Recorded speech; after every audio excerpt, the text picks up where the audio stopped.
Assalamualaikum warahmatullahi wabarakatuh. Alhamdulillah hamdan katsiran thayyiban mubarakan fi kama yuhibbu rabbuna wa yarda, wassalatu wassalamu ala nabiyyina Muhammadin wa ala alihi wa sahbihi wa man sara ala nahjihi bi ihsanin ila yaumil wa ba'd. Hadirin yang Allah muliakan, ibu-ibu sekalian dan jamaah dan siapapun yang ikut hadir pada kesempatan kali ini di kajian muslimah, namun yang muslim pun boleh ikut mendengar tentu saja.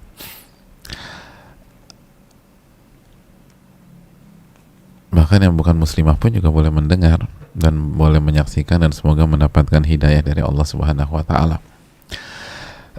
Pada kesempatan kali ini tidak ada kata yang pantas untuk kita ucapkan kecuali bersyukur kepada Allah atas segala nikmat dan karunia yang Allah berikan kepada kita. Sebagaimana salawat dan salam semoga senantiasa tercurahkan kepada junjungan kita Nabi kita Muhammadin alaihi salatu wassalam, beserta para keluarga, para sahabat, dan orang-orang yang istiqomah berjalan di bawah naungan sunnah beliau sampai hari kiamat kelak. Hadirin yang Allah muliakan, ibu-ibu dan jamaah sekalian, setiap wanita ingin menjadi yang terbaik. Bukan hanya menjadi baik, tapi ingin jadi yang terbaik. Di sebuah acara, wanita ingin tampil menjadi sosok yang paling cantik di acara atau event tersebut. Wanita tuh ingin pakai baju yang paling bagus di antara seluruh undangan-undangan yang ada. Wanita tuh punya hasrat ingin pakai aksesoris yang paling indah dibanding seluruh para hadirat atau orang-orang yang hadir. Itu tabiat yang ada dalam diri seorang wanita, dan begitu juga dengan laki-laki dengan komunitas mereka. Nah, kalau itu yang terjadi dalam urusan-urusan dunia, lalu bagaimana dengan urusan akhirat? Kalau itu penilaian manusia, lalu bagaimana dengan penilaian Allah Subhanahu wa Ta'ala dan Rasulnya Sallallahu Alaihi Wasallam? Tentu saja penilaian Allah dan Rasulnya lebih utama, lebih layak, dan lebih berhak untuk kita kejar. Kenapa? Karena kalau semua jamaah kita atau semua teman-teman kita mengatakan kita orang baik, maka tidak ada arti apapun jika kita dicap buruk oleh Allah Subhanahu wa Ta'ala. Mau semua orang bilang kita baik, mau semua orang bilang kita hangat, mau semua orang bilang kita humble, kita dewasa, kita ramah, tapi kalau Allah Subhanahu wa Ta'ala menyatakan kita bukan wanita yang baik, kita wanita yang durhaka, apa artinya pujian dari seluruh manusia tersebut? Nabi SAW bersabda, annal ummata law ijtama'at ala an yanfa'uka bi syai' lan yanfa'uka illa bi syai'in qad kataballahu lak. Apabila seluruh manusia bersepakat, bersekutu, berkoalisi untuk mensupport kita, untuk memberikan manfaat bagi kita, tidak akan berhasil kecuali apa yang Allah takdirkan untuk kita. Wa in ijtama'at ala an yadurruka bi syai'. Dan apabila mereka bersekutu, mereka bersepakat untuk memudaratkan kita, menjatuhkan kita, memberikan keburukan kepada kita, lan yadurruka illa bi syai'in qad kataballahu 'alaik. Tidak akan berhasil kecuali apa yang Allah takdirkan kepada Anda. Au kama qala, dan ini adalah penggalan hadits Abdullah bin Abbas yang dikeluarkan oleh Al-Imam Tirmidzi. Jadi titel baik, titel hangat, titel cantik, titel anggun yang diberikan oleh manusia kepada kita, titel stylish, ini ummahat kok stylish banget ya kalau ke kajian, udah syar'i, enak dilihat. Tapi kalau itu hanya sekedar pujian dari manusia, apa artinya buat kita? Atau Allah mengatakan tidak akan memberikan manfaat kecuali apa yang Allah takdirkan kepada dia. Nggak akan. Mau semua orang puji kita, nggak akan bermanfaat. Yang bermanfaat adalah apa yang Allah puji. Dan oleh karena itu hadirin sekalian, ketika kita punya ambisi menjadi yang terbaik, sekali lagi kita nggak bicara yang baik ya, yang terbaik, Maka ada sebuah hadis yang harus menjadi menu kita pada saat kita ngaji, pada saat kita belajar, pada saat kita berbenah diri. Dan hadis itu dikeluarkan oleh Imam Al-Baihaqi dalam sunannya. Dan hadis ini disahihkan oleh para ulama, diantaranya Imam Al-Albani dalam Sahihah.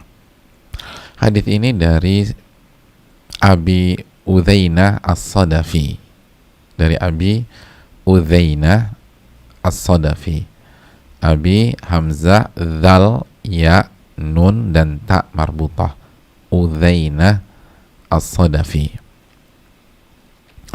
Anna Rasulullah sallallahu alaihi wasallam, bahwa Rasulullah sallallahu alaihi wasallam bersabda, khairun nisaikum al-wadud al-walud al-muwatiyatul muwasiyatu idza taqainallaha. Nah itu tuh wanita terbaik di antara kalian, khairun nisaikum, sebaik-baik wanita kalian, sebaik-baik wanita di tengah-tengah kalian.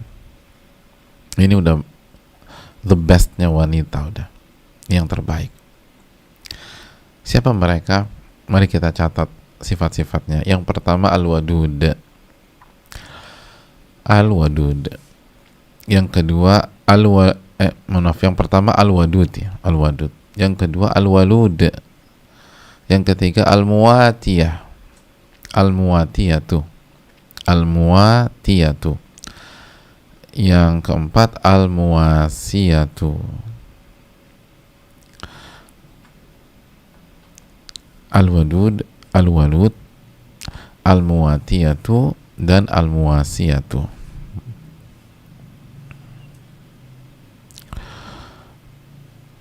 Hadirin Allah muliakan,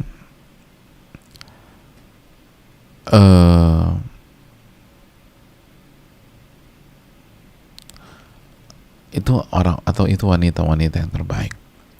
Idza taqainallah, jika yang memiliki sifat-sifat di atas itu bertakwa kepada Allah Subhanahu wa taala. Merekalah wanita yang terbaik.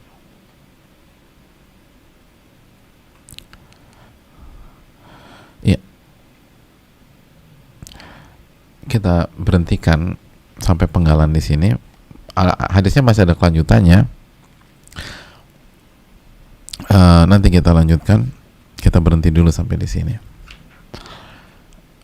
Hadirin Allah muliakan.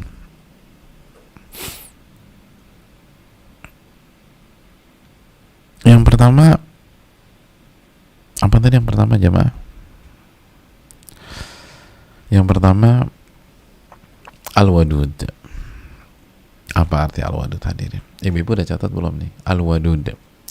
Jadi kalau ingin jadi wanita terbaik, yang pertama sifat yang harus dimiliki adalah al-wadud. Al-wadud itu artinya wanita yang penuh dengan cinta dan kasih sayang. Jadi hatinya dipenuhi dengan cinta dan sikap derap langkahnya itu penuh dengan kasih sayang. Atau simpelnya dia wanita yang penuh cinta dan kasih sayang dan bisa mengungkapkan cinta dan kasih sayangnya tersebut.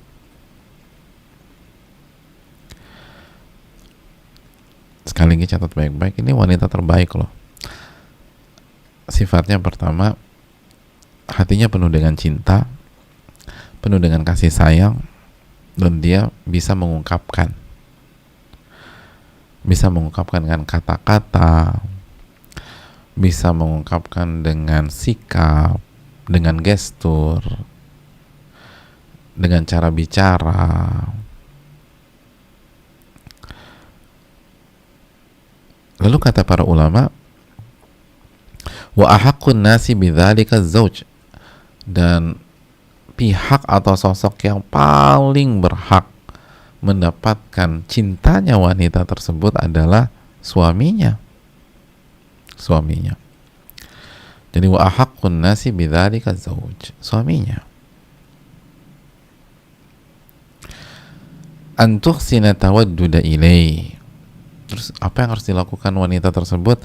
Ya bisa mengungkapkan cintanya kepada suaminya. Wa antaksiba masyairahu, dan dia bisa mendapatkan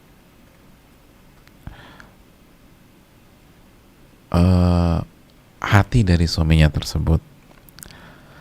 Jadi dia bisa mendapatkan perhatian, wa atifatahu, perhatian dan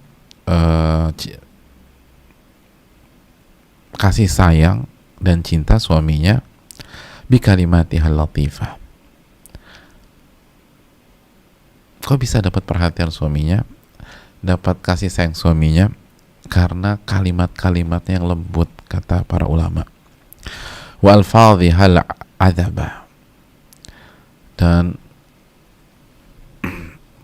artikulasi kata, pemilihan kalimat dan lafaz yang indah yang dia pilih. Wa husni tawaddudiha lahu fi muamalatiha lahu wa fi madhariha wa hayatiha. Lalu sikapnya kepada suaminya dalam berinteraksi dan penampilan, gestur, itu benar-benar ditujukan kepada suaminya. Diulang ya, ini bukan kata saya hanya menjelaskan ucapan dari para ulama seperti Asy-Syaikh Abdul Razak bin Abdul Muhsin Al-Abbad. Jadi kata beliau dan mereka, para ulama kita rahimahullah, yaitu wanita yang apa? Yang penuh dengan cinta kasih, penyayang banget nih wanita.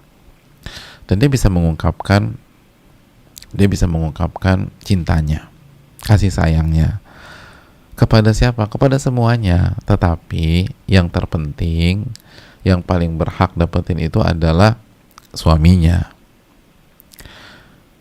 Dia bisa tunjukkan, dia bisa ungkapkan, dan bisa berikan kasih sayangnya ke suami, dan dia bisa mendapatkan rasa suaminya, kasih sayang suaminya, perhatian suaminya, cinta suaminya. Kok bisa sih suaminya perhatian sama dia, suaminya bisa tertuju pada dia? Oh, ternyata karena kalimat-kalimat yang dia pilih kalau bicara, atau kata-kata yang dia pilih ketika WA suaminya kalau sekarang ya. Jadi kalau WA suami itu benar-benar dijaga kata-katanya, yang al-latifah, yang lembut, nggak boleh nyinyir sama suami. Wa alfadhihal adzaba, dan lafat-lafat atau kata-kata yang dia pilih itu baik, indah. Dan juga bagaimana ketika dia berinteraksi dengan suaminya, ketika nyiapin kebutuhan suami gitu loh. Suaminya mau pergi kantor atau mau pergi kerja atau mau aktivitas, semua disiapkan oleh wanita tersebut atau istrinya itu. Lalu cara nyiapinnya juga enak gitu loh. Nyiapin sarapan juga oke. Pokoknya semua dia tumpahkan kepada suaminya. Dan gak lupa wa fi madhariha wa hayatiha, juga dia perlihatkan dari penampilan, madhar, penampilan, wa hayah, jadi bentuk, jadi tubuhnya dia jaga, mandi gitu loh ibu-ibu. Jangan gak mandi 3 hari di rumah, bisa aku gak kemana-mana. Ya itu kan suami ada di rumah. Terus jangan pakai daster terus. Walaupun memang favorit banget, dan kalau ibu pakai itu ibu bisa tidur nyenyak senyenyak-nyenyaknya karena udah nyaman, udah cocok di tubuh karena dari tahun 70-an. Jadi benar-benar best friend forever lah, sama BFF lah sama tuh daster. Tapi kan nggak enak dilihat sama suami gitu loh. Jadi sekali lagi ibu sekalian, penampilan tuh penting gitu. Jadi kalau mau jadi wanita terbaik tuh penampilan di rumah dijaga, makan tuh dijaga gitu loh, olahraga juga penting, olahraga tuh penting, dirawat itu tubuh gitu loh. Jadi semuanya tuh dijaga, itu wanita terbaik. lisan, sikap, penampilan. Nah, ibu-ibu bermain di 3 itu. Lisan ibu-ibu ngadepin suami, jangan ngebully suami, jangan nyindir suami, jangan nyinggung suami, cari bahasa-bahasa yang luar biasa, bahasa-bahasa indah yang menunjukkan rasa sayang kita kepada suami. Ini masih berkaitan dengan rasa sayang ya, rasa cinta ya. Jadi pilih kata-kata, kalimat-kalimat yang benar-benar suami tuh yakin bahwa kita tuh sangat mencintai dia. Lalu taksibu masyairah, kita curi perasaannya gitu loh. Kita dapatkan perasaan, perhatiannya, dan atifah. Itu tugas wanita, tugas istri maksud saya. Dan sikapnya, cara bangunin suami kalau tidur gitu loh, bangunin suami ketika qiyamul lail atau di waktu subuh, itu harus ada seninya ibu sekalian. Jadi harus lembut, jangan didorong-dorong tubuh suami, rambutnya dijambak-jambak biar dia bangun qiyamul lail. Janganlah ibu-ibu sekalian. Disiram pakai air panas, ya Allah, udah disiram air panas lagi, habisan Ustadz nggak bangun-bangun. Aku tuh sebel, daripada aku marah-marah aku siram aja gitu loh. Alhamdulillah efektif Pak Ustadz. Kok bisa? Ya kan 90 derajat Pak Ustadz, 10 menit 10 derajat lagi 100 derajat tuh air. Ya bangunlah suami, tapi habis itu sumpah serapah. Jadi hadirin yang Allah muliakan, ini yang harus dilakukan. Suami mau pergi, kaos kaki suami dicek, sepatu suami itu disemir kalau misalnya itu kulit, kalau nggak dicuci gitu loh. Jangan sekali lagi jangan sampai kaos kaki nggak diganti-ganti udah 3 minggu gitu loh. Jangan sampai sepatu nggak kinclong padahal dia punya istri, jadi dijaga gitu. Pakaian jangan sampai kusut ketika keluar, disetrikain, dipakaikan gitu. Pokoknya diservis lah suami kalau mau jadi yang terbaik. Enak kan ibu-ibu sekalian? Oh ini mah cewek banget lah. Jadi kalau ibu-ibu gagal nih keterlaluan sebenarnya. Bayangkan jadi wanita terbaik, ibu-ibu nggak harus tes TOEFL. Coba kalau ada tes TOEFL, kan repot. Ini tinggal sayangin suami, terus kalimatnya yang diperindah, diperhalus, terus ada kontak kan, harus ada touchy-nya, disentuh suaminya, dibelai suaminya, dipijitin suaminya, gitu loh, diusap, dielus, gitu loh jamaah sekalian. Begitu. Jadi semua dilakukan. Suami pulang larut malam dipijitin, gitu loh. Tawarin mau pakai minyak atau nggak pakai, gitu jamaah sekalian. Gitu loh. Dan nggak usah nunggu gitu loh, kita inisiatif. Jangan tunggu diminta. Kita ini berinteraksi dengan Allah Subhanahu Wa Taala. Jangan tunggu diminta. Dan suami pulang ditungguin gitu. Kecuali kalau beliau minta, tolong pokoknya kamu tidur aja, aku akan pulang malam karena kita banyak PR besok, udah tidur. Tapi kalau nggak ada request seperti itu, coba tungguin. Kalau nggak bisa standby dari awal, ya udah pakai strategi tidur dulu, baru begitu beliau pulang kita sudah standby. Gitu ya. Gitu loh. WA-nya yang bagus gitu lah. Kita nih sering ibu-ibu sekalian, semua teman-teman kita kalau kita WA kita mulai assalamualaikum warahmatullahi wabarakatuh, kecuali suami kita. Semua dibilang assalamualaikum kecuali suami kita. Kalimat pertamanya udah lagi di mana? Subhanallah, lagi di mana lagi? Itu kalau nggak pakai tanda seru. Belum lagi kalau pakai tanda seru 7 lagi dikasih tanda seru. Lo gimana ini mau jadi wanita terbaik? Harusnya Suami yang paling berhak dapat assalamualaikum warahmatullahi wabarakatuh. Assalamualaikum warahmatullahi wabarakatuh, gitu hadirin.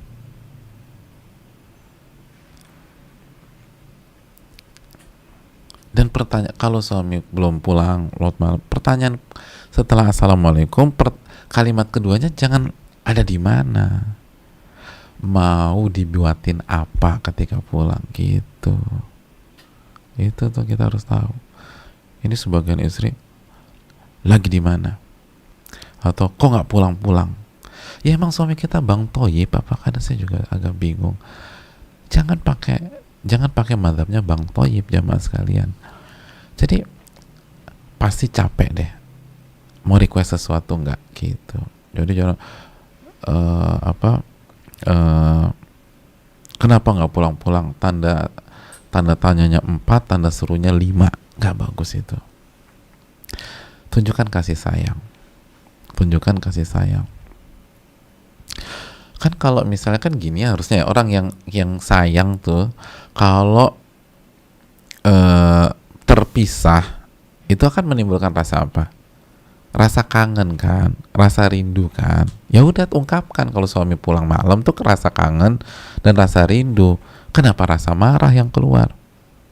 Kenapa pertanyaan-pertanyaan tajam yang keluar? Enggak, rasa kangen, rasa rindu, gitulah jemaah. Ya, itu yang dilakukan nih ibu sekalian. Jadi sebaik-baik wanita itu apa? Al-wadud, yang penuh rasa cinta, penuh rasa sayang, dan dia bisa ungkapin, gitu loh. Dia bisa ungkapkan. Itu penting. Itu yang harus ditanamkan. Ada ungkapan rasa kasih sayang kita ke suami kita. Kalimat harus diatur, sikap harus bagus, dan penampilan harus menyenangkan. Itu tuh istri solehah dan istri terbaik. Penampilan harus menyenangkan. Jelas ini jamaah sekalian. Kita lanjutkan. Fatawaddudu yakunu bil kalam, wa yakunu bil hay'ah, wa yakunu bil madhar, wa yakunu bil amali, wa yakunu bil khuluq. Catat kesimpulannya nih, kita ikat nih. Jadi untuk mendapatkan gelar al-wadud, gitu ya, al-wadud, maka yang harus dimaksimalkan bagi ibu-ibu dan wanita, yang pertama kalam, cara bicara, kalimat yang dipilih harus kalimat dan kata-kata yang menunjukkan rasa cinta dan kasih sayang. Intonasi,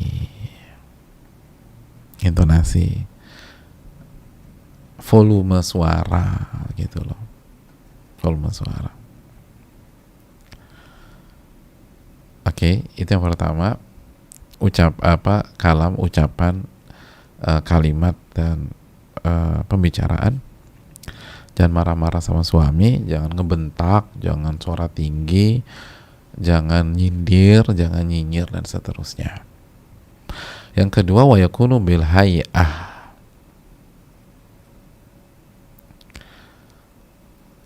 dari bentuk, gitu loh, dari tubuh, gitu. Tubuh dijaga,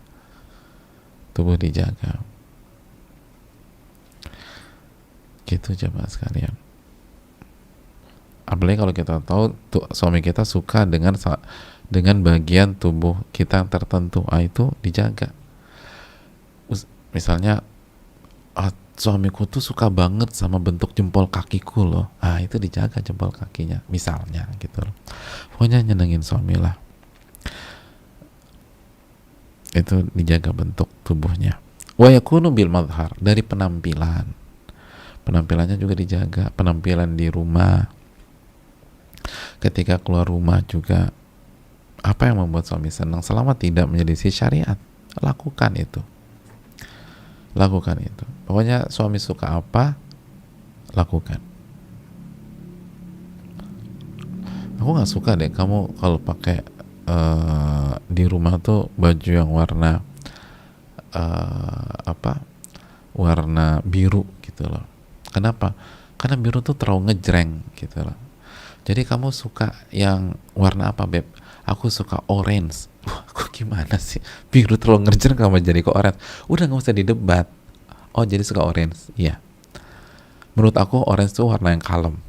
Udah nggak usah dijawab, udah pakai orange saja gitu loh. Walaupun kita nggak habis pikir, kenapa biru dongker ngejreng tapi orange itu kalem. Ya udahlah, yang penting suami bahagia, insya Allah kita diridhoi oleh Allah Subhanahu Wa Taala. Kadang-kadang kenapa sih masa orange, harusnya kalau biru hitam dong, Beb. Udah nggak usah, udah suka-suka suami deh, madhar gitu loh, madhar. Jadi penampilan harus menunjukkan rasa cinta kita kepada suami kita. Terus wa yakunu bil amal, dan juga terlihat dari amal perbuatan gitu loh, kinerjanya sebagai istri, tugas-tugasnya gitu ya, tugas kita jadi istri, nyiapin ini, nyiapin itu dan sebagainya. Wa yakunu bil khuluq, dan terlihat dari akhlak, dari akhlak yang mulia, menunjukkan rasa cinta dan kasih sayang. Jelas ini hadirin sekalian?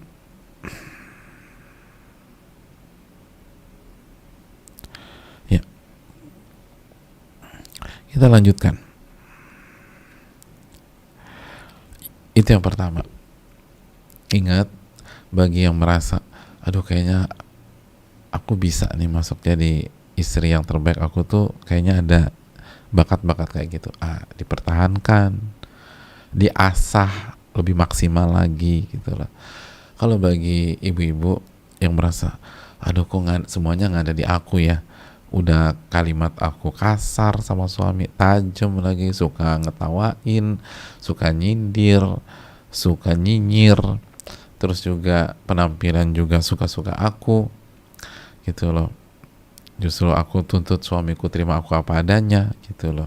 Kan kamu udah bilang dulu terima aku apa adanya, ya udah terima aja lah kayak begini. Terus malas-malasan juga kinerja sebagai istri. Nah, nggak ada kata terlambat, insya Allah. Minta pertolongan sama Allah, lalu berubah insya Allah. Dan disitulah pentingnya belajar, pentingnya nuntut ilmu, biar ada perubahan. Jangan pernah berkecil hati, jangan pernah minder, jangan pernah putus asa. Mari kita berubah. Fungsi belajar itu memperbaiki. Fungsi belajar itu yang awalnya tidak soleh jadi soleh. Jadi itu yang perlu kita camkan bersama-sama. Pokoknya optimis terus, minta pertolongan sama Allah, tawakal kepada Allah, udah bismillah kita coba. Memang susah, yang biasanya suara tinggi terus agak kasar atau suka nyindir jadi halus banget, terus dijaga jangan sampai buat suami tersinggung. Itu butuh pengorbanan, itu bukan 1-2 hari tuh, tapi insya Allah kalau kita jujur, Allah akan wujudkan cita-cita kita gitu kan. Masih ingat hadis dalam Riyadhus Shalihin, intas dukillah yasduka, jika Anda jujur sama Allah, Allah akan wujudkan cita-cita Anda. Yang berikutnya jamaah sekalian, al-walud. Nah, sifat seperti apakah al-walud ini? Al-walud, mari kita baca. Kathiratul injab. Walud itu subur dan banyak melahirkan. Jadi punya banyak anak. Wahya sifatun hamidatun fil mar'ah. Dan ini sifat yang positif dan terpuji bagi wanita. Wahya min khairin nisa. Dan ini menjadikan wanita menjadi sebaik-baik wanita. Dan hampir semua pihak mengakui itu gitu loh. Makanya bahkan seringkali di beberapa komunitas atau di beberapa pihak seringkali kurang objektif juga dan kurang adil juga ke wanita. Begitu ada masalah yang langsung disalahkan wanitanya, belum tentu juga. Bisa jadi pihak suami yang bermasalah. Peluang seperti itu tetap ada. Tapi intinya bahwa ini adalah sifat yang bagus bagi wanita atau kelebihan yang positif bagi wanita. Tapi belum selesai keterangan ulama. Mari kita simak keterangan Syekh Abdul Razak bin Abdul Muhsin Al-Abbad hafizahullah. Wa idza kanatil mar'atu mubtalatan bi'illatin aw maradin fahadha amrun la yadurruha. Dan apabila seorang wanita diuji dengan penyakit atau dengan kendala, mungkin dengan impotensi gitu loh, maka ini tidak la yadurruha, ini nggak mengganggu dia kok.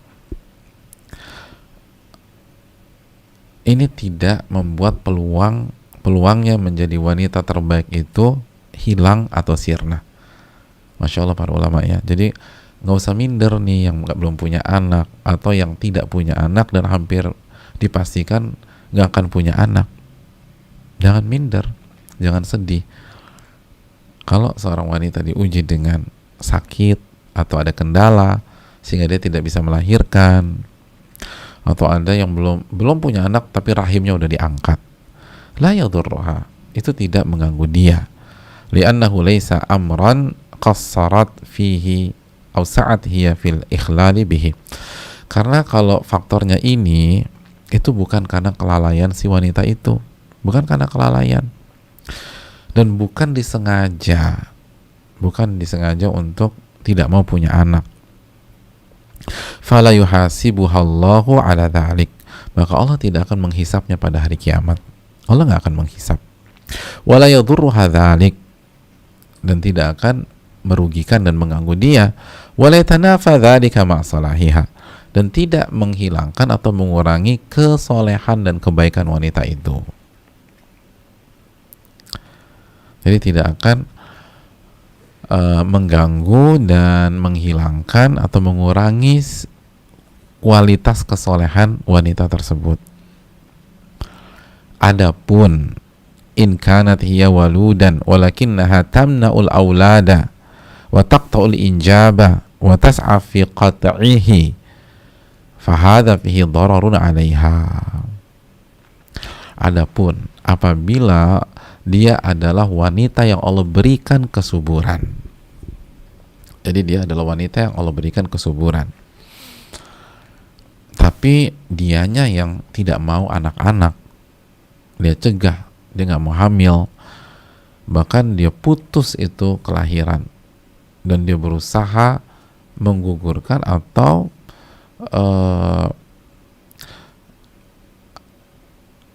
membuat dirinya tidak bisa melahirkan. Jadi memang ada usaha ke sana, ada effort ke sana, nggak mau dia pakai itu. Tanpa ada alasan syar'i, tentu saja. Tanpa ada alasan syar'i. Cuman karena nggak mau aja. Aku nggak suka anak kecil. Aku nggak mau. Aku lebih suka hidup sendiri. Dan itu kan terjadi. Tren itu muncul di dunia. Tren itu muncul dan ada saat ini di dunia, nggak mau punya anak, khawatir ribet, hanya ngerepotin, hanya ngeganggu dan lain sebagainya. Padahal dia bisa. Dan dia berusaha untuk tidak punya anak. Fahadha fihi dararun 'alaiha, ini yang akan merusak dia. Ini yang akan membahayakan dia di dunia dan di akhirat. Waqad qala Nabi SAW, dan Nabi telah bersabda, tazawwajul wadud al-walud, menikahlah dengan wanita yang al-wadud. Masih ingat al-wadud itu apa? Tadi wanita yang penuh rasa cinta, kasih sayang, dan bisa mengungkapkannya. Wal walud, dan wanita yang banyak anak. Fa inni mukatsirun bikumul umama yaumal qiyamah, karena aku berbangga dengan banyaknya umatku pada hari kiamat. Aku berbangga dengan banyaknya umatku pada hari kiamat. Falladhi yanbaghi 'alal mar'ati an tas'a fi wujudil aulad, maka seyogyanya seorang wanita berjuang untuk memiliki anak. Wa tabdhulu sababa fi dzalik, dan berikhtiar untuk memiliki anak. Wa tas'a fi tarbiyatihim wa tansyiatihim wa riayatihim, dan berjuang untuk bisa mendidik anak dan bisa menjaga tumbuh kembangnya dan bisa merawatnya. Wa tahtasibu litakuna sababan fi an yujada fil mujtama' abna'un salihun wa du'atun muslihun, dan dia berjuang agar anaknya menjadi sebab, atau mohon maaf, dia berjuang agar dia menjadi sebab lahirnya anak-anak yang soleh di tengah-tengah masyarakat dan lahirnya dai-dai yang memperbaiki kualitas masyarakat. Jadi hendaknya para ibu itu, para wanita itu, ketika berusaha memiliki anak, dia berjuang, dia berniat, bertekad dan berjuang agar anaknya nanti menjadi anak yang soleh, dan bukan hanya jadi anak yang soleh, tetapi memperbaiki kualitas kesolehan dari masyarakat. Wa tahtasib dzalika min awwali dukhuliha fi zawaj, dan ketika dan hal itu semua dia harapkan mulai dari awal dia masuk ke pernikahannya. Awal dia masuk ke pernikahan. Taqulu bainahu wa bainallah. Dia berbicara secara private antara dia dengan Allah Subhanahu wa taala. La'allallaha yukrimuni bi abna'in min a'immatil huda aw min ulama'il muslimin wa min du'atil khairi. Semoga Allah Subhanahu wa taala memuliakan aku dengan anak-anak yang menjadi imam-imam petunjuk dan menjadi ulama-ulama kaum muslimin, atau dai-dai, ustadz-ustadz yang mengajak kepada kebenaran. Fayuktabu lahal ajrul azim ala hadhin niyati salihah, maka dia akan mendapatkan pahala yang besar dan luar biasa karena niat yang salihah tersebut, niat yang benar itu. Dan wa ma yatba'uha minal inayah wa ri'ayah, dan dia akan dapat pahala dari seluruh yang dia perjuangkan, seluruh apa yang dia lakukan untuk merawat dan mendidik anak-anak tersebut. Jadi ibu sekalian dan para akhwat, jadi dari awal itu pada saat kita menikah nih, kita udah punya niat. Niatnya apa? Kita bicara private dengan Allah, munajat kepada Allah, berkhalwat dengan Allah. Ya Allah, semoga Engkau muliakan aku dengan anak-anak yang insya Allah akan menjadi imam-imam kebaikan, imam-imam petunjuk, pemimpin-pemimpin yang mendapatkan petunjuk. Semoga anak-anakku ada yang jadi ulama gitu loh. Semoga anakku ada yang jadi dai atau jadi ustadz gitu loh. Semoga anakku ini bermanfaat. Nah itu, coba kita ingat-ingat dulu waktu kita nikah punya niat begitu nggak? Gitu. Makanya sebagian orang anaknya jadi bandar, na'udzubillah min dzalik. Anaknya mabok, na'udzubillah min dzalik. Ketika dicek nggak ada niat seperti itu ketika nikah. Udah normal aja. Kalaupun punya anak, pengennya anak yang lucu-lucu. Udah dapat lucu, tapi lucu sampai berapa tahun sih? Udah. Aku tuh dari awal tuh pengen anak yang pinter-pinter. Dapat anak yang pinter-pinter. Tapi habis sudah dewasa, ninggalin ibunya dan ninggalin keluarganya. Dapat anak pinter. Udah lupa udah sama orang tua. Dan kata para ulama, ini seharusnya ini dari awal nikah gitu. Dari awal nikah. Dari awal berhubungan misalnya udah niat pokoknya semoga dapat anak kayak begini. Semoga dapat anak seperti ini. Itu hadirin Allah muliakan. Dan lihat, cita-cita tuh yang tinggi, semoga anakku itu menjadi salah satu imam-imam petunjuk, ulama-ulama, dai-dai dan ustadz-ustadz gitu. Jadi jangan niat itu rendah. Ya pokoknya aku mah terserah anakku aja, aku terima anakku apa adanya. Ya jangan. Cita-cita itu yang tinggi. Innallaha yuhibbul ma'aliyal umur. Nabi SAW mengatakan Allah itu suka dengan hal-hal yang tinggi, hal-hal yang besar gitu ya. Jadi intinya kalau Allah tidak takdirkan kita punya anak, rahim kita bermasalah, atau kita misalnya kita laki-laki tidak bisa berjuang sehingga terjadi pembuahan, maka itu tidak ada masalah, tidak ada masalah. Bukankah Aisyah radhiyallahu taala anha juga tidak punya anak? Dan bukankah istri-istri Nabi SAW selain Khadijah juga tidak punya anak dari Nabi SAW? Tapi bagi yang tidak ada kendala sama sekali, bagi yang semuanya bagus dan dia nggak punya anak gara-gara dia,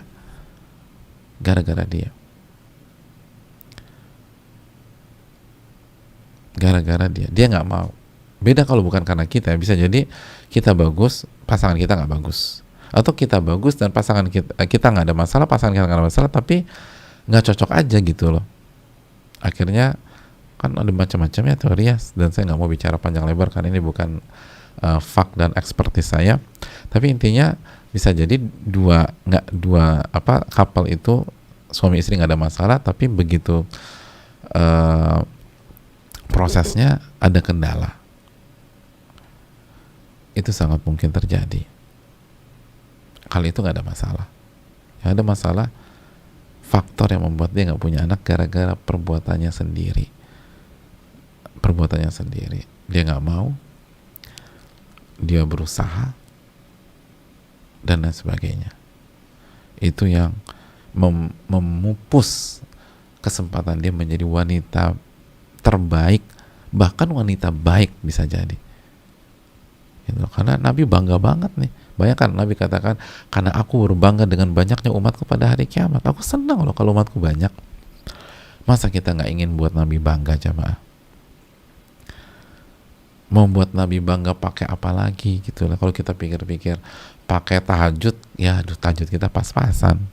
Pakai bacaan Quran, aduh, baca Quran kita masih salah-salah. Ya udah, dari anak deh. Tapi fight bener-bener. Dan itu tadi jangan hanya berusaha punya anak aja. Tadi kata para ulama berusaha mendidik, mengawal tumbuh kembangnya, merawat mereka, dan seterusnya. Wallahu ta'ala alam bisawab. Ya. Dan kita berharap kita punya andil dalam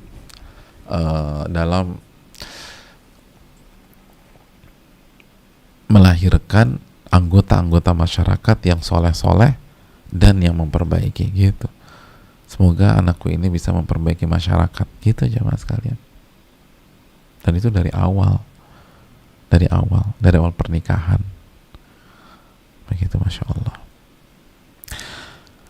Yang berikutnya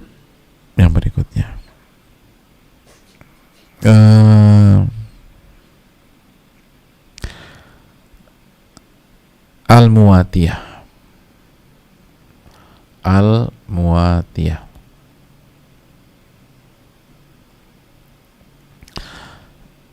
Alif lam mim waw alif ta ya dan ta marbutah. Al-Muwatiyah. Hadirin Allah muliakan. Jadi alif lam mim waw alif ta ya dan ta marbutah. Bisa dilihat di layar. Jadi setelah khairun nisaikum al-wadud al-muwatiyah, itu al-muwatiyah dan al-muwasiyah. Nanti al-muwasiyah nanti. Al-muwatiyah dulu. Alif lam mim waw alif ta ya dan ta marbutah, al-muwatiyah. Nah, siapa sih sosok al-muwatiyah ini? Aku kok baru dengar nih Pak Ustadz. Nah, kita jelaskan keterangan para ulama kita. Siapa tuh al-muwatiyah? Al-muwatiyah adalah wanita yang tidak kasar, laisat faddah wala ghalidhah, gitu. Yang lisan dan sikapnya tidak kasar, yang lisan dan sikapnya tidak keras. Nah, itu. Jadi wanita yang sikap dan lisannya tidak kasar, tidak keras. wa bal hiya muwatiyatun tasma'u wa tuti'. Tapi catat baik-baik ya. Jadi muwatiyah itu kesehariannya itu hobinya mendengar, lalu abis mendengar taat, nurut gitu. Wa tastajib, dan berusaha menjalankan perintah dan arahan gitu loh. Jadi sekali lagi jadi hobinya yang pertama itu suka dengar gitu loh. Suka dengar. Kalau suami arahin didengerin gitu loh. Kalau suami kasih nasihat didengerin. Kalau apa namanya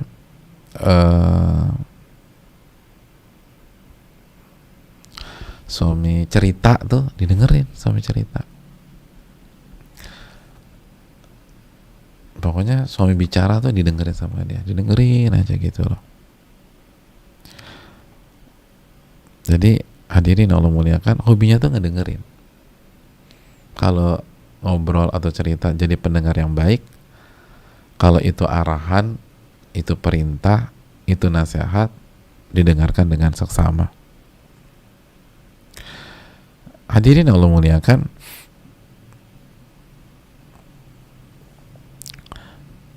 abis didengerin tuti', nurut gitu loh. Nurut, taat. Jadi yang pertama apa? Dengar. Jadi wanita terbaik adalah pendengar-pendengar setia. Itu catat tuh. Jadi kalau mau jadi wanita terbaik, kita harus punya mental pendengar setia. Khususnya dengerin suami. Terus yang kedua, taat, nurut. Taat dan nurut. Terus yang ketiga, tastajib, responsif gitu loh. Jadi cepat dalam merespon, respon positif. Respon positif. Jadi sekali dikasih tahu langsung tek tek tek gitu. Sekali kasih tek tek tek gitu loh jamaah. Tastajib. Disambut gitu loh. Arahan suami disambut. Nasihat suami disambut. Perintah suami disambut. Nasihat suami disambut. Itu istijabah, tastajib. Jelas nih jamaah. Jadi apa? Jadi pendengar yang baik, nurut dan taat, dan menyambut gitu loh. Itu wanita-wanita terbaik tuh begitu. Walaupun dia lebih cerdas daripada suaminya, walaupun mungkin dia lebih kaya daripada suaminya, walaupun tes IQ-nya lebih tinggi daripada suaminya, enggak, dia tetap pokoknya suami bilang dengar dia. Dan dia nggak bilang aku mah udah tahu itu dari 17 tahun yang lalu mas. Loh, lalu suaminya baru dengar kajian tentang itu kemarin gitu loh. Dia baru dengar kajian tentang itu kemarin. Tahu nggak, kemarin tuh aku dengar ustadz bla bla bla. Oh ya, aku pikir ada apa mas, aku mau udah denger di daurah remaja 17 tahun yang lalu. Ya Allah, suaminya diam aja, sedih suaminya tuh. Ngomong dijawab gitu. Kemarin aku ikut kajian ternyata gini-gini. Ya Allah mas, kamu baru tahu itu, kemana aja dari dulu gitu. Nyebelin gak sih kalau istri bilang begitu? Jadi pokoknya dijawab segala macam. Jadi pendengar setia. Oh iya ya, oh masya Allah. Dan walaupun mungkin kita udah tahu, tetap aja apa responnya tuh kayak baru tahu gitu loh, kalau suami ngomong. Masih ingat ucapan Atha bin Abi Robah? Atha tuh kalau ketemu anak muda, pernah ketemu anak muda cerita aja tentang sebuah hal, tentang urusan atau masalah agama, atau tuh oh begitu ya, masya Allah, jazakallah khairan, memperlihatkan gestur dan mimik orang yang mendapatkan ilmu baru. Begitu anak mudanya pergi, kata Atta apa? Aku sudah tahu yang dia sampaikan sebelum dia lahir. Allahu Akbar. Sebelum dia lahir, saya udah tahu itu. Tapi itulah adab, itulah akhlak. Oh masya Allah. Oh ternyata gitu ya. Ya masya Allah, masya Allah. tahu nggak, tadi tuh khutbah Jumat ternyata khotibnya bilang ternyata menuntut ilmu itu wajib loh, yang kita udah ngaji udah 4 tahun yang lalu. Oh wajib ya? Iya wajib. Aku baru tahu gitu. Aku pikir yang wajib cuma sholat 5 waktu sama puasa Ramadan. Ini aku baru tahu nih menuntut ilmu wajib. Oh Masya Allah ya, berarti kita harus menuntut ilmu ya Beb ya. Iya nih. Oh makasih banyak ya udah kasih nasihat ke aku. Gitu jamaah. Jadi itu muatiyah itu pendengar yang baik. Lalu itu taat deh, dibilangin AA, dibilangin BB, dibilangin CC. Udah jangan ngejawab deh. Dan direspon yang positif, direspon. Responsifnya bagus. Tastajib. Positif. Pokoknya ini cepat dan cepat tak gitu loh. Kalau bisa, apalagi kalau kita sudah nikah udah lama ya, itu nggak perlu ada instruksi lagi. Kita udah saling tahu. Oh, gestur suami aku begini, berarti dia lagi pengen ini nih. Udah tak gitu. Jadi istijabahnya tuh bagus. Apalagi kalau di tempat publik, kadang-kadang kan suami istri itu nggak bisa menyampaikan dengan bahasa verbal secara total, tapi cukup eye contact misalnya, atau ngelihat dan seterusnya. Misalnya mau pamitan, suami kita tuh udah kasih sign dengan matanya atau gesturnya, oh berarti ini harus pamit, langsung pamitan gitu loh.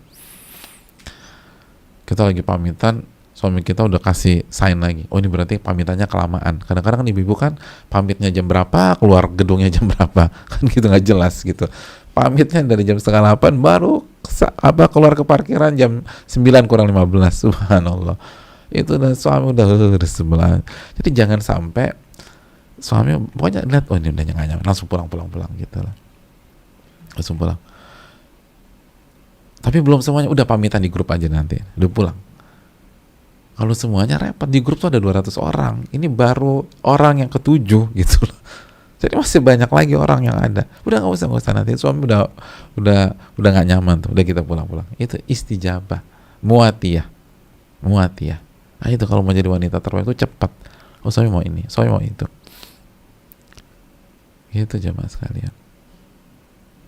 Jadi karena udah belahan jiwa, udah bertahun-tahun hidup bersama, udah harus tahu, udah nggak harus dijelaskan lagi. Oh suamiku mau ini. Atau misal kalau mau makan gitu, kita harus tahu. Oh kalau ke rumah makan ini suami sukanya favoritnya ini. Kalau ke rumah makan yang sana gitu, kalau misalnya ke warung makan Padang, suami pesan ini. Kalau ke Warsun pesannya ini gitu loh. Kalau ke restoran Sulawesi mesennya ini, gitulah. Kalau restoran Kalimantan mesennya ini, gitu udah tahu lah. Itu harus cepat tuh, istijabah. Gak perlu ngomong aja. Aku mau pesan, udah dipesenin Beb, gitu. So tahu. Kamu pesan apa aja? Ini. Oh kok tahu sih? Iya. Loh kok tahu? Kita nih udah 41 tahun nikah gitu loh. Saya udah tahu kamu tuh maunya apa. Oh iya benar. Masya Allah. Jadi itu muatiyah. Kita lanjutkan. Wala tastankif, wala tastakbir, wala tasta'li ala zawj. Hadirin Allah muliakan. Dan muatiyah itu istri yang tipikalnya tidak suka menolak suami. La yamtani. Jadi dia nggak akan menolak permintaan suaminya kecuali haram tolak. Jadi lastankif, tidak imtina gitu lah. Pokoknya kalau suami minta ini iya, suami minta ini iya, suami minta itu iya, kecuali haram, dan dia akan bicara dengan baik-baik. Wala tastakbir, dan dia tidak menyombongkan diri, dia nggak sombong sama suaminya. Wala tasta'ni ala zawj, dan tidak merasa tinggi di hadapan suaminya. Jadi dia nggak merasa bosi, dia nggak jadi madam depan suaminya, dia nggak merasa saya yang berkuasa atau saya yang gajinya paling tinggi kalau dua-duanya sama-sama berpenghasilan. Omset saya lebih banyak daripada omset dia kalau dua-duanya berbisnis. Enggak.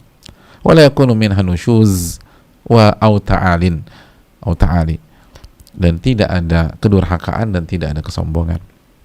Itu poin. Jadi hobinya 3 dan alerginya 3 gitu. Kalau bahasa kita, hobinya apa? suka dengar, suka nurut, taat, dan merespon cepet gitu.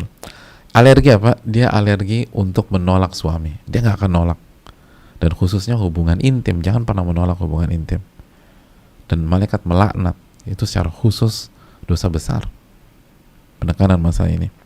Dan dia nggak akan nolak, nggak berani dinolak suami. Dia takut suaminya murka, lalu sholatnya nggak diangkat, dia ada kepada Allah Subhanahu Wa Taala. Sebagaimana sabda Nabi SAW bahwa sholat tidak melewati telinga seseorang, diantaranya apa? Wanita yang suaminya marah kepada dia, karena diantaranya dia tolak. Jadi muwatiyah itu anti mengatakan tidak kepada suami kecuali itu haram.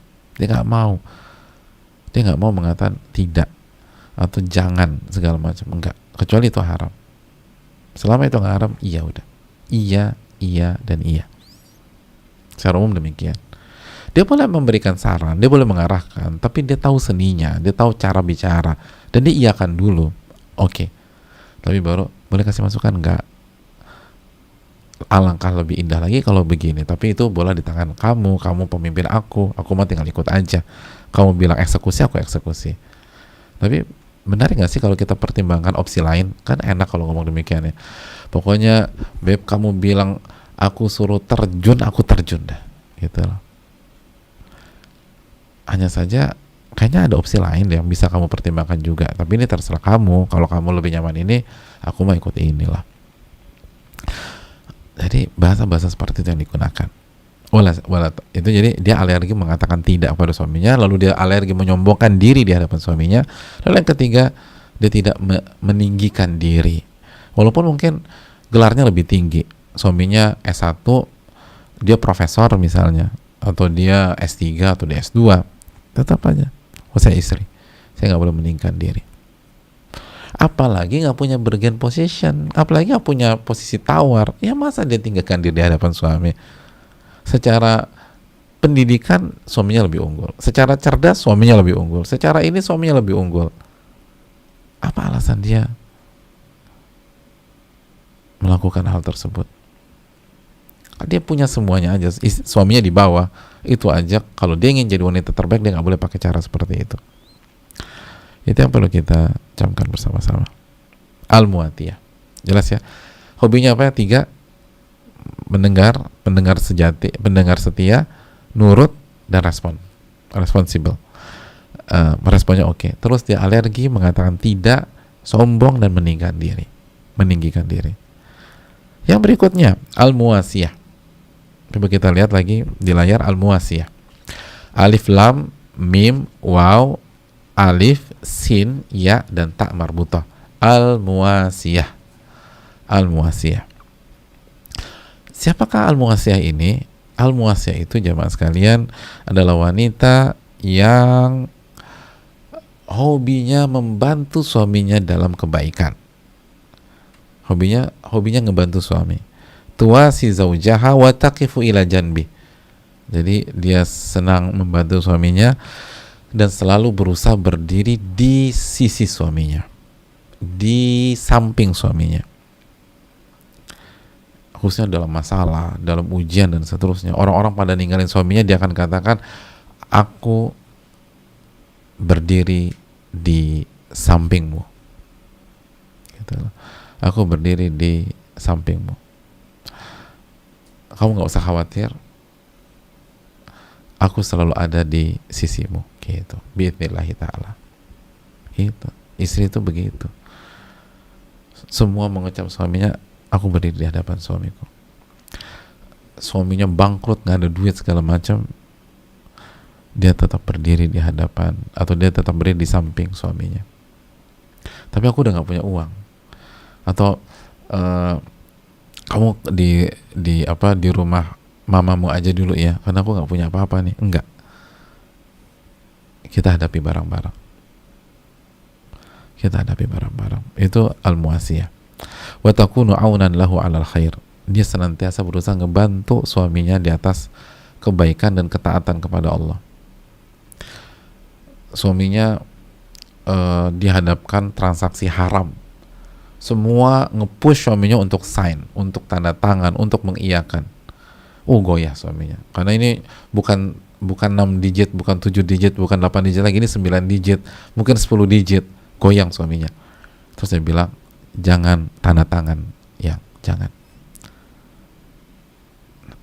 Nanti gimana? Tenang aja, ada Allah gitu. Maka jangan dulu kan istri-istri dulu, para ulama-ulama kita kan ketika suaminya berangkat beraktivitas, mereka lepas suaminya, dan salah satu mereka lepas suaminya bekerja atau beraktivitas, dan salah satu riwayat mengatakan, mereka katakan bahwa berangkatlah suamiku, kami sabar dengan perihnya himpitan dunia, tapi kami tidak akan sabar dengan pedihnya siksa pada hari kiamat. Jangan bawa harta kecuali yang halal ke rumah, walaupun kecil, walaupun 1 rupiah, walaupun 2 rupiah. Jangan bawa yang haram ke sini, kasih yang halal aja. Suami kan mantap gitu loh. Oh iya, tenang, istri saya nggak ada isu berarti, walaupun sedikit, yang penting halal. Itu istri zaman bahala tuh begitu. Jadi nggak nuntut apa-apa, tuntutannya cuman tolong kasih yang halal, tolong kasih halal. Insya Allah kita sabar dengan yang sedikit, kita sabar dengan perihnya rasa lapar, kita sabar dengan perihnya mungkin sakit mah karena terlambat makan, nggak ada uang. Tapi kita nggak akan sabar dengan perihnya api neraka, perihnya dibakar di jahanam. Tolong jangan buat kita seperti itu. Oleh karena itu, jamaah sekalian yang Allah muliakan, dia akan berdiri di samping suaminya agar suaminya di atas kebenaran, di atas ketaatan, dan nggak goyah. Dan dia ngebantu suaminya bahagia. Lihat, ini penting, catat, wa alama fihi sa'ada wal falah. Dan dia mensupport suaminya agar mendapatkan kebahagiaan dan keberuntungan. Jadi dia nggak egois, dia nggak berpikir dirinya sendiri. Dia akan berpikir, apa yang membuat suami saya senang ya, apa yang membuat suami saya bahagia, apa yang membuat suami saya itu merasakan kenyamanan, dan dia akan berikan itu. Dia akan bantu suaminya untuk bahagia, dia akan bantu suaminya untuk mendapatkan ketenangan, kesenangan, kenyamanan, walaupun dia harus mengorbankan dirinya sendiri, walaupun dia harus tahan egonya, dia harus korbankan ambisinya, tapi demi suaminya. Itu al-muwasiyah. Dia nggak egois, dia nggak kekanak-kanakan, dia nggak hobi nuntut hak, bahkan dia tanggalkan haknya demi suaminya, biar suaminya nggak pusing mikirin dia, biar suaminya nggak ada beban, biar suaminya bisa fokus ke yang lebih besar, dan seterusnya. Dia nggak mau waktu suaminya habis cuma buat ngurusin dia aja. Dia ingin memberikan sesuatu buat suaminya biar suaminya lebih maslahat, lebih manfaat, dan lain sebagainya. Itu al-muwasiyah. Apa yang membuat suami saya bahagia, saya akan support. Apa yang membuat suami saya senang, saya akan dukung. Tapi ngorbanin kamu loh mbak, nggak masalah. Semoga Allah tolong. Itu al-muwasiyah. Itu wanita-wanita terbaik. Dan wanita nggak mungkin nggak ditolong sama Allah, tuh nggak mungkin. Wanita-wanita seperti ini nggak mungkin nggak ditolong sama Allah. Itu pasti ditolong oleh Allah, pasti dikasih keberkahan, pasti dikasih pahala besar. Jadi dia hobi menolong suaminya. Apa yang bisa saya lakukan, apa yang saya bisa korbankan, apa yang saya bisa perjuangkan untuk kebahagiaan suami saya dan kenyamanan suami saya, dan seterusnya.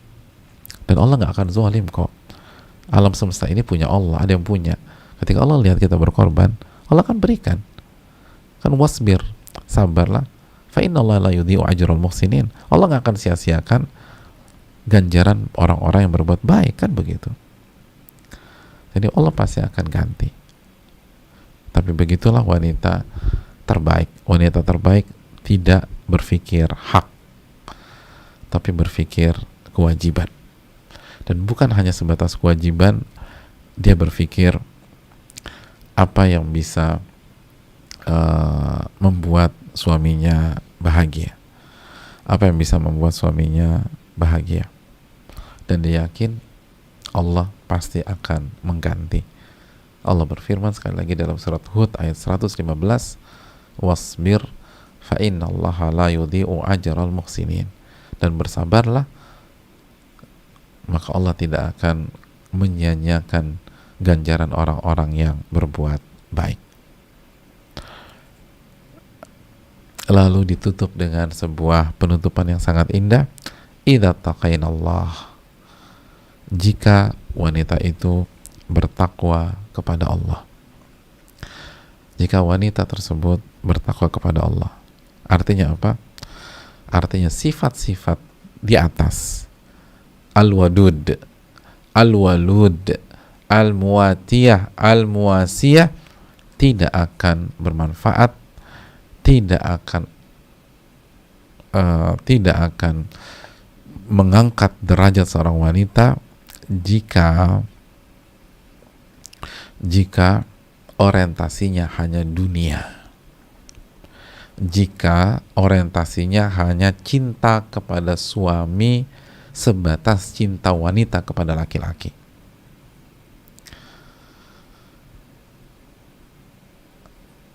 Makanya para ulama mengatakan anna hadhihi sifat innama takunu nafi'atan lil mar'ati bidza idza taqatillaha. Sesungguhnya sifat-sifat di atas baru bermanfaat bagi seorang wanita jika dia bertakwa kepada Allah. Kalau saja ada wanita yang penuh kasih sayang, perfect lah, cinta dan kasih sayangnya, lembutnya udah perfect. Al-walud, lalu banyak anak, udah kalimatnya halus, hatinya penuh dengan cinta, kalimatnya juga halus, performanya Masya Allah, selalu tampil cantik bak bidadari di hadapan suami, lalu banyak anak gitu loh. Jadi penampilan cantik bak bidadari, anak 19 misalnya, Masya Allah, anak 19 penampilan tetap cantik. Muatiyah, pendengar yang baik, taat, responsif, nggak sombong, selalu tawadu di hadapan suami. Lalu muasiyah, selalu menolong suami. Wahia tatlubu bidzalika amra dunya laisat muttaqiyatan lillah. Tapi yang jadi masalah, wanita ini yang perfect tadi tuh, yang semua sifat ada, semata-mata mencari hal duniawi, dan dia tidak bertakwa kepada Allah. Dia nggak bertakwa kepada Allah. Lam tufidha bihadhihi sifat, tidak ada manfaatnya buat dia punya sifat-sifat di atas. Walam tanfa'ha, dan tidak ada manfaatnya. Wa innama takunu hadhihi sifat nafi'atan laha, karena sifat-sifat di atas baru bermanfaat buat dia jika dia lakukan itu, dia miliki itu, talaban li ridallah azza wa jal, dalam rangka mencari ridha Allah, dalam rangka mencari ridha Allah, wa sa'yan fi tahqiqi taqwa, dan upaya untuk meraih ketakwaan. Jadi mencari ridha Allah dan berusaha bertakwa. Nah, wanita bertakwa bukan hanya begini aja, dia akan jaga sholat, dia akan jaga tauhidnya, dan dia tidak mau melakukan kesyirikan, dia jaga busananya di luar rumah, dia jaga zikirnya, dia berusaha bertakwa kepada Allah. Jadi sifat-sifat di atas tidak ada manfaatnya jika hanya sebatas cinta wanita ke laki-laki, hanya untuk mendapatkan dunia, gak ada manfaatnya. Harus lahir dari ketakwaan, mencari ridha Allah, mencari ridha Allah subhanahu wa ta'ala, baru dia akan mendapatkan apa yang dia cita-citakan, wanita terbaik di sisi Allah subhanahu wa ta'ala. Begitu hadirin. Jadi hubungan rumah tangga itu bukan sebatas hablum minan nas.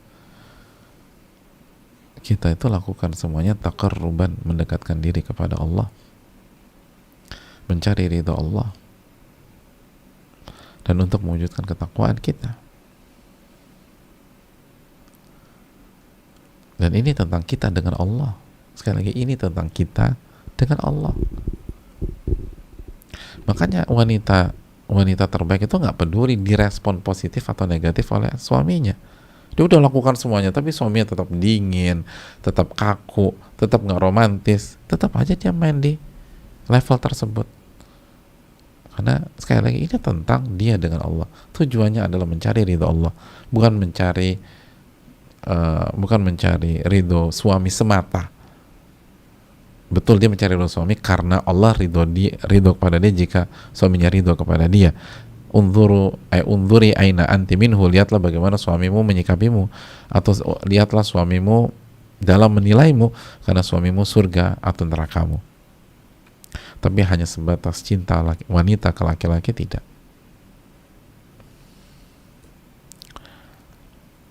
Ini tentang mencari ridho Allah, ini tentang keikhlasan, ini tentang penghambaan, ini tentang penghambaan di dalam rumah tangga, dan bagaimana kita meraih ketakwaan. Hadis yang sangat menarik, hadis yang sangat luar biasa. Semoga bisa menjadi ibrah bagi kita. Al-wadud, al-walud, al-muwatiyatu, al-muwasiyatu idza taqaina Allah. Penuh cinta dan kasih sayang, subur, dan kalau punya penyakit atau kendala tanpa ada kelalaian, tidak ada masalah. Hal yang ketiga, hobinya adalah menjadi pendengar sejati, pendengar setia, nurut, taat, dan respon, tidak meninggikan diri, tidak menyombongkan diri, dan terus merasa rendah dan nol di hadapan suami. Lalu dan tentu saja yang pertama merasa rendah di hadapan Allah.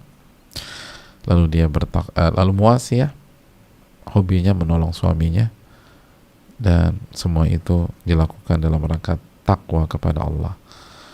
Takwa kepada Allah. Dan ingat hadis Muslim, at-taqwa, ini kita kunci dengan ini, dengan hadis Muslim. Nabi katakan at-taqwa hahuna, at-taqwa hahuna. Jadi at-taqwa hahuna, inti ketakwaan itu di sini, sambil menunjuk qalbu beliau. Jadi ingin jadi wanita terbaik, yang pertama kali dibangun adalah kebersihan hati, amalan hati, hati yang bersih dari kesyirikan, baik syirik besar maupun syirik kecil, hati yang ikhlas, hati yang mencari ridho Allah, sehingga semuanya dilakukan dalam rangka bertakwa kepada Allah. Ini yang bisa disampaikan, semoga bermanfaat. Wassalamualaikum warahmatullahi wabarakatuh. Kita buka sedikit waktu untuk sesi tanya jawab.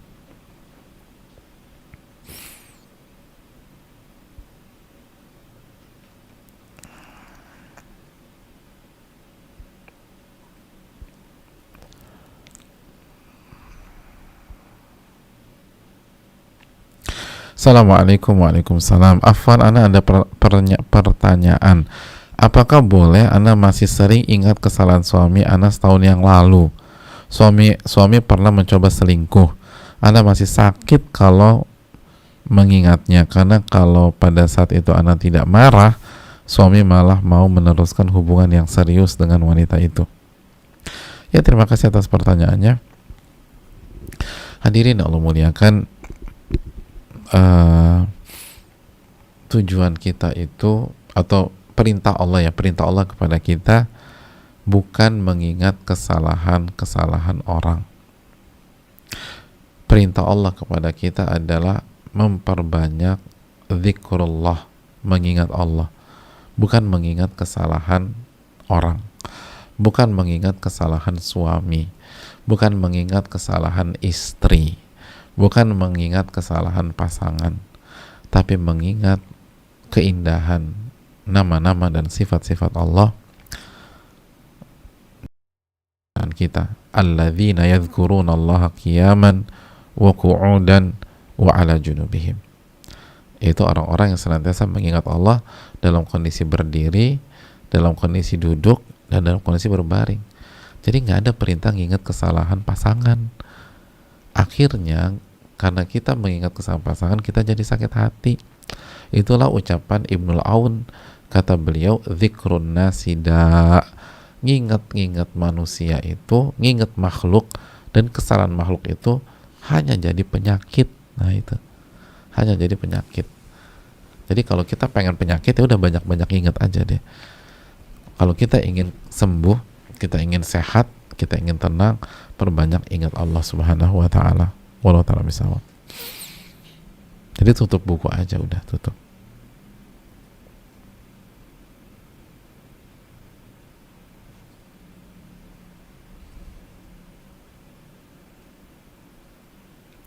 Assalamualaikum warahmatullahi wabarakatuh. Mau bertanya untuk kajian nanti siang. Nanti siang. Berarti ini pertanyaan dari pagi dong ya. Luar biasa nih. Nanti siang. Saya seorang ibu rumah tangga, memiliki seorang anak. Suami saya sedang dimabuk cinta dengan perempuan lain dan sudah berlangsung selama 2 tahun. Saya hanya bisa bersabar karena bertahan untuk putra saya. Saya hanya bisa bersabar dan berdoa. Suami saya jarang pulang ke rumah kami dan lebih banyak menghabiskan waktu di rumah yang satu karena ada perempuan itu di rumah itu. Apa yang sebaiknya saya lakukan selanjutnya Pak Ustadz? Karena banyak juga rumor yang mengatakan mereka sudah nikah siri. Terima kasih atas pertanyaannya. Yang pertama, hadirin Allah muliakan, bahwa hadapi ini dengan istighfar kepada Rabbul Alamin. Coba perbaiki hubungan dengan yang mengatur seluruh episode-episode takdir kehidupan kita. Episode-episode takdir kehidupan kita itu dulu deh. Kita mau ngatur suami itu susah, jamaah ibu-ibu sekalian. Banyak kendalanya.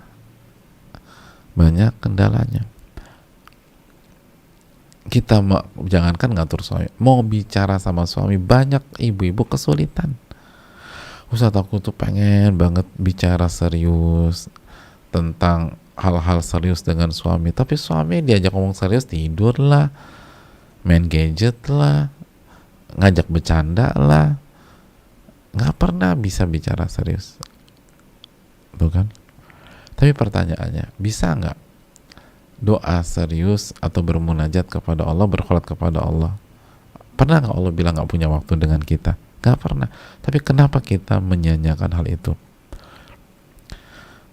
Hadirin Allah muliakan, jika kita tahu ada kendala di sebuah perusahaan, itu yang pertama kali, kalau bisa akses orang yang paling punya power di perusahaan tersebut. Walaupun kita punya masalah misalnya sama bagian personalia, oke, bagian personalia, tapi kalau kita punya akses ke big bossnya, itu semua clear. Jadi itu poinnya. Apalagi kalau kita jadi bawahannya, jadi kita punya masalah manajer personalnya, kita staffnya, aduh susah deh. Tapi kalau kita punya akses ke CEO, ke big boss, ke direktur, komisaris, enak hadirin. Susah nembus suami yang mungkin ada masalah, tuh sulit. Tapi coba kita minta sama Allah, perbaiki hubungan dengan Allah. Sebagai contoh ya, di pertanyaan ini semoga Allah jaga ibu yang bertanya. Saya hanya bisa bersabar karena bertahan untuk putra saya. Itu kan salah. Bersabar, saya hanya bisa bersabar dan hanya bertahan karena putra saya. Bersabar itu ibadah, jamaah sekalian.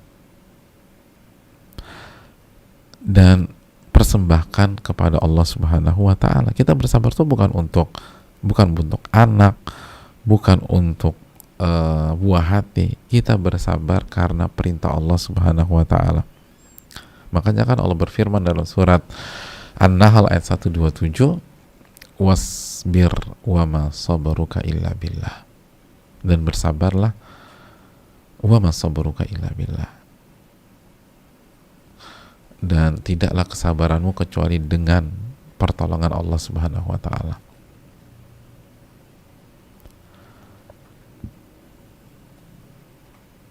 Jadi sabar itu dengan pertolongan Allah dan mencari ridha Allah. Ini bukan tentang anak, ini tentang perintah Allah Subhanahu wa ta'ala. Oleh karena itu hadirin Allah muliakan, jangan bersabar untuk makhluk, bersabarlah mencari ridha Allah Jalla wa'ala. Jadi perbaiki hubungan kita dengan Allah. Terus yang kedua, setelah kita berusaha perbaiki hubungan kita dengan Allah, iman kita, cinta kita, jangan-jangan kita lebih cinta kepada makhluk daripada sama Allah Subhanahu wa ta'ala. Jangan, sebagaimana tadi yang tadi kita katakan, sabar itu dengan pertolongan Allah dipersembahkan kepada Allah. Dalam surat apa tadi? An-Nahl ayat 127.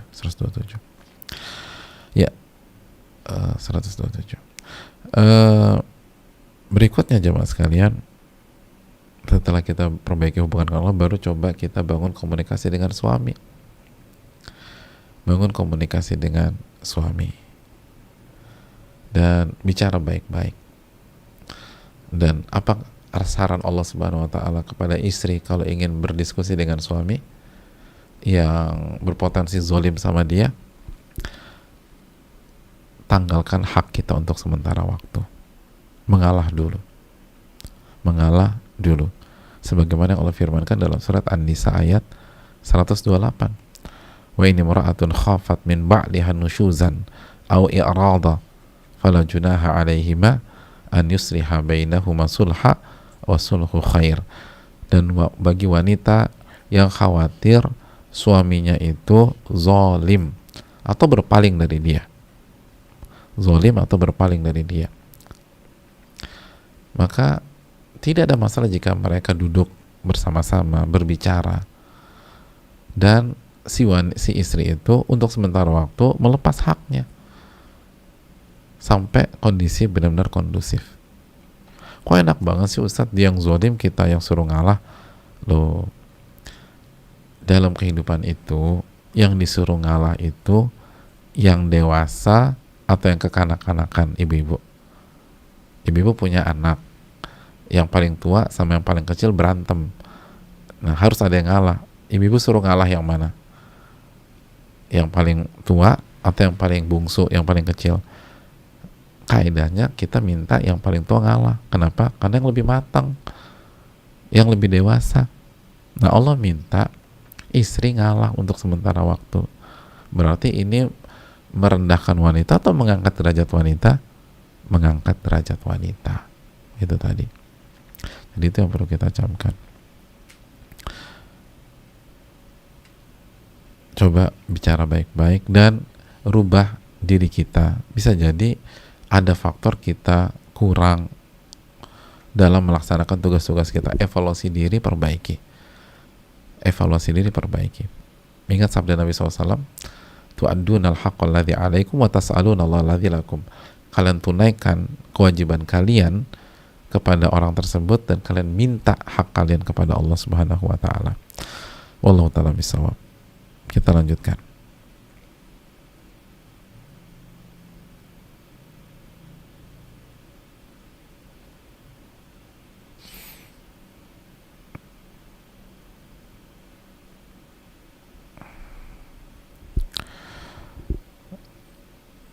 Pertanyaan ketiga, kalau suami saya izin untuk menikahi perempuan Nasrani yang hijrah dan menjadi mu'alaf berkat suami saya, menikahi karena ingin menolong jangan sampai perempuan itu terjerumus lagi, apakah saya dosa jika bilang tidak mau? Hati saya sakit tapi tidak bisa marah karena jalannya benar dan mungkin emang sudah takdir Allah Subhanahu wa ta'ala. Ya, terima kasih atas pertanyaannya. Kita tahu jamaah sekalian bahwa poligami adalah salah satu syariat dari syariat Allah Subhanahu wa ta'ala. Dan tadi wanita yang terbaik itu tidak menolak kecuali itu haram. Namun kita bisa jadi teman diskusi yang bijak dengan suami kita. Contohnya seperti ini.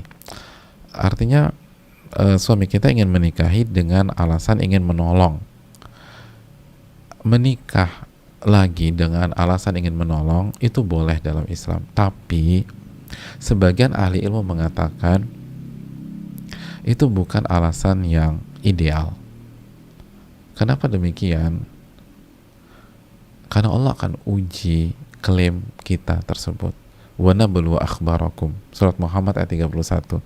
Kita akan uji ucapan-ucapan kalian tersebut. Al-Ankabut ayat 2 dan 3. Ahasiban nas an yutraku an yaqulu amanna wa hum la yuftanun. Apakah manusia berpikir mereka dibiarkan begitu saja mengucapkan kami beriman dan mereka nggak diuji? Ada orang bilang, saya melakukan ini untuk menolong. Benar tuh menolong. Allah akan uji, benar nggak tuh menolong? Ahasiban nas an yutraku an yaqulu amanna wa hum la yuftanun. Apakah manusia berpikir mereka akan dibiarkan begitu saja beriman atau mengucapkan salah satu cabang keimanan mereka nggak diuji? Allah akan uji semua itu. Nah, siap nggak? Siap apa tidak? Kita tahu bahwa syarat ini tidak mudah. Syarat ini tidak mudah. Maka bagi laki-laki jangan menggampangkan dan harus benar-benar diperhatikan seluruh kriterianya. Adapun untuk wanita tidak boleh menolak sehingga kita mencapai sebuah keseimbangan dalam bersikap. Laki-laki tidak menggampangkan dan tidak memudah-mudah dan harus tahu dan harus siap segala macam. Adapun wanita tidak boleh menolak. Dan ini yang perlu didudukan jalan tengahnya. Apakah benar sudah siap? Apakah semua perangkat sudah dimiliki? Apakah kita bisa memimpin dua bahtera? Apakah benar-benar kita menolong? Siap nggak kalau Allah uji kita? Dan seterusnya. Jadi ini yang perlu dipertimbangkan, dan jujurkah kita sama Allah Subhanahu wa taala? Intas dukillah yastuka, jika Anda jujur Allah akan wujudkan cita-cita Anda.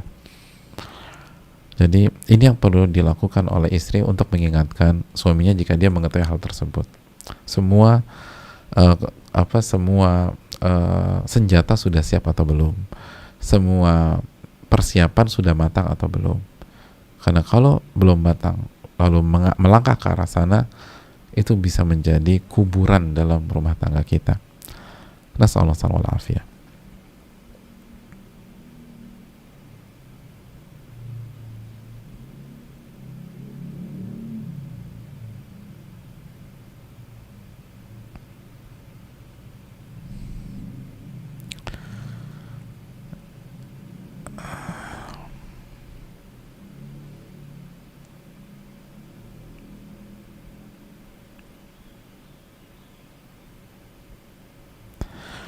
Assalamualaikum Ustaz. Waalaikumsalam. Izin bertanya, bagaimana tips bertahan menjadi sosok istri soleha yang terbaik bagi suami walaupun banyak cobaan dari sisi suami? Suami masih suka jelalatan lihat foto selfie akhwat di sosmed, padahal istri sudah berusaha untuk tampil yang terbaik. Bagaimana tipsnya biar istri nggak cepat down dengan kelakuan suami tersebut dan sabar serta terus berusaha jadi yang terbaik? Yang pertama, sekali lagi, bangun hubungan dengan Rabbul Alamin, karena yang membolak-balik hati suami kita adalah Allah Subhanahu wa taala. Inna quluba bani adam baina isba'aini min asabi'ir rahman yuqallibu kaifa sya'. Sesungguhnya hati-hati manusia itu di antara dua jemari Allah. Allah bolak-balikan sesuai dengan apa yang Allah kehendaki. Coba bangun hubungan dengan Allah. Minta biar Allah kasih hidayah buat suami kita. Doa, nangis di sepertiga malam terakhir agar Allah Subhanahu wa taala memberikan penjagaan bagi suami kita. Jadi bangun hubungan kita dengan Allah Subhanahu wa taala. Terus yang kedua, sekali lagi, sebagaimana hadis wadud tadi, perbaiki penampilan kita dan selalu berpenampilan dan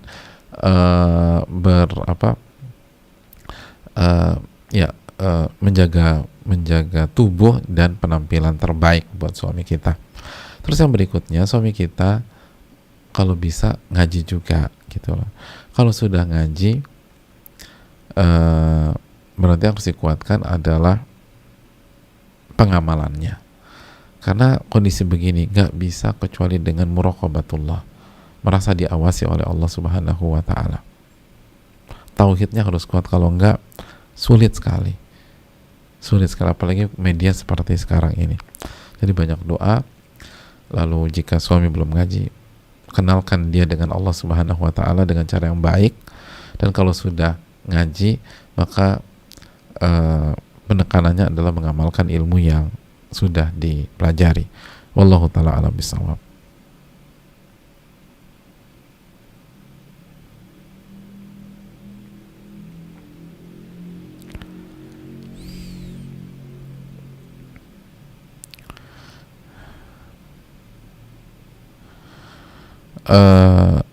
Assalamualaikum warahmatullahi wabarakatuh. Waalaikumsalam warahmatullahi wabarakatuh. Semoga Ustadz, keluarga, para tim selalu diberkahi dan dirahmati oleh Allah Subhanahu wa taala. Amin ya rabbal alamin. Afan, Ustadz ingin bertanya, saya seorang akhwat yang sedang di perantauan. Alhamdulillah Allah kehendaki atas diri saya untuk mengenal ajaran sunnah dan belajar ilmu agama lebih dalam. Qadarullah tahun ini belum pulang kampung karena pandemi. Dan ibu saya berkali-kali menanyakan kepulangan saya. Saya sedih Ustadz, di sini ada dua kesedihan dan kekhawatiran. Sudah pasti ingin bertemu orang tua. Yang kedua, Ustadz, lingkungan saya masih awam karena jauh, bahkan bisa dibilang asing dengan ajaran sunnah karena masih sangat kental dengan adat istiadat yang bertentangan dengan syariat. Saya baru berhijrah, lalu langkah bagaimana harus saya tempuh Ustadz? Saya khawatir dengan kadar keimanan saya. Syukron Ustadzuna jazakallahu khairan. Ya, terima kasih jazakallahu. Jika kembali ke pertanyaan, kendalanya adalah pandemi, maka sekarang kan tidak dilarang ya untuk melakukan safar di kondisi pandemi sekarang, asal protokolernya saja dilakukan. Protokolernya itu dipenuhi gitu loh. Karena hukum asalnya kalau perintah orang tua itu wajib untuk kita tunaikan. Orang tua minta kita pulang, hukum asalnya wajib kita pulang. Nah, tinggal ada nggak penghalangnya, dan ketika tidak ada larangan, artinya sudah dibuka sekarang. Mungkin kendalanya adalah orang tua kita sudah tua atau sudah uzur, maka lakukan protokoler COVID aja gitu loh. Tes dulu sebelum berangkat gitu loh. Dan kalau perlu misalnya swab yang bisa, kalau nggak salah ada swab mandiri ya kalau nggak salah sekarang, dan bisa langsung hasilnya pada saat itu juga. Artinya kan semakin hari semakin canggih tesnya. Yaudah, walaupun agak mahal, pilih yang itu. Misalnya kalau kita punya rezeki, biar di sana begitu sampai kita bisa tes lagi. Jadi di sini tes, di sana tes. Misalnya tes di sini aman, berangkatlah. Kalau misalnya kita harus dengan umum, sampai sana tes lagi. Setahu saya sudah ada yang bisa sendiri dan hasilnya pada saat itu juga. Allah ta'ala alam ya, pihak medis yang bisa lebih menerangkan. Terus yang kedua itu jangan berpelukan, jangan ada kontak dan seterusnya untuk sementara. Jadi pelan-pelan. Adapun untuk lingkungan pasti setiap hal itu ada awalnya. Baru setelah itu pelan-pelan menjadi sebuah hal yang biasa. Jadi perkenalkanlah sunnah Nabi di lingkungan kampung atau desa kita. Memang awalnya dianggap aneh, tapi kan Nabi mengatakan badal Islamu ghoriban. Islam itu akan datang dalam kondisi asing. Wa sayaudu ghoriban kama bada, dan akan kembali asing sebagaimana kedatangannya. Fatuba lil ghuraba, maka beruntunglah orang-orang yang dianggap asing oleh lingkungannya. Lalu yang harus kita lakukan adalah berakhlak mulia dengan lingkungan gitu loh, dengan orang-orang di kampung kita atau di desa kita. Pulang tuh bawa makanan, bawa hadiah yang bisa dibagi-bagikan ke sebanyak-banyaknya. Jadi bawa hadiah tapi bisa dibagikan ke satu RT gitu, satu berapa lah. Jadi hadiahnya jangan sepeda gitu loh, walaupun sepeda lagi hits, karena sepeda cuma bisa dikasih 1-2 orang aja. Kasih apa gitu, makanan kecil, bagikan. Terus sampai sana sisihkan uang untuk kasih bagi-bagi lagi gitu. Senang deh gitu. Insya Allah masyarakat senang dan nggak terlalu mempedulikan penampilan beda kita kalau kita sering ngasih ke mereka. Wallahu ta'ala bishawab. Mungkin itu.